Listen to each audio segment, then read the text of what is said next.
அனைவருக்கும் கணித வணக்கம். இப்போ பார்க்க போகிறது 6ஆம் வகுப்புக்குரியது முதல் பருவம் பயிற்சி 1-2ல் முதல் கணக்கை பார்க்க போகிறோம். கோடிட்ட இடங்களில் உரிய கிரேட்டர் தென், இப்படி போட்டால் குறியீடு கிரேட்டர் தென் பெரியது, கிரேட்டர் தென் பெரியது, அல்லது இஸ் லெஸ் தென் அதாவது சிறியது பெரியது, அல்லது சிறியது, அல்லது சமம் குறியீடுகளை கொண்டு நிரப்புக அப்படின்னு சொல்லி கணக்கு கொடுக்கப்பட்டிருக்கு. இப்போ இந்த 3 கணக்குகளுங்க நம்ம என்ன குறியீடை பொருத்தமான குறியீடை நம்ம போடுறத பார்க்க போகிறோம். இப்போ பாருங்க, முதல் கணக்கு 48,792 இருக்கு. இங்கே என்ன இருக்கு? 48,972 இருக்கு.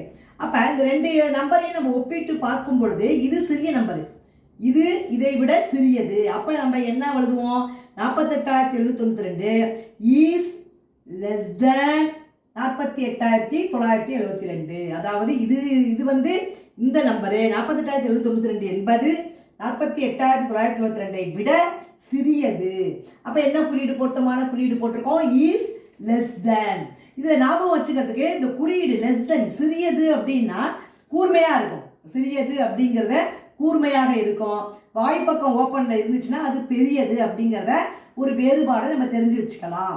அடுத்த கணக்கு பாருங்க. இப்போ என்ன நம்பர் கொடுத்துருக்காங்கன்னு பாருங்க, கமா போட்டுக்கிறேன். இப்போ படித்து பார்த்தோம்னா 12,48,654 அப்படின்னு ஒரு நம்பர் கொடுத்துருக்காங்க. இங்கே பார்த்தீங்கன்னா 12,46,854. இப்போ பார்த்தீங்கன்னா லட்சம் கரெக்டாக இருக்குது, 12 இங்கே 48,000 இருக்கு, இங்கே 46,000 இருக்கு.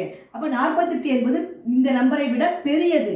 அப்போ நம்ம என்ன பண்ணுவோம்? Is greater than. 12,48,654 என்பது 12,46,854 விட பெரியது அப்படிங்கிற குறியீடை போட்டிருக்கோம். அடுத்த கணக்கு பாருங்க. இப்போ கம்மா போட்டுக்கிறேன். இப்போ படிச்சு பார்ப்போம். கம்மா போட்டாச்சு. இப்போ 6,58,794. இங்கேயும் அதே நம்பர் கொடுக்கப்பட்டிருக்கு. 6,58,794 கொடுக்கப்பட்டிருக்கு. அப்போ ரெண்டுமே சமமான எண்ணாக இருக்கும் பொழுது சம குறியீடு இஸ் ஈக்குவல் டு அந்த சைனை இந்த கணக்குக்கு போட்டால் இந்த கணக்கு கரெக்டாக பொருத்தமான விடையாகும். புரிஞ்சுங்களா?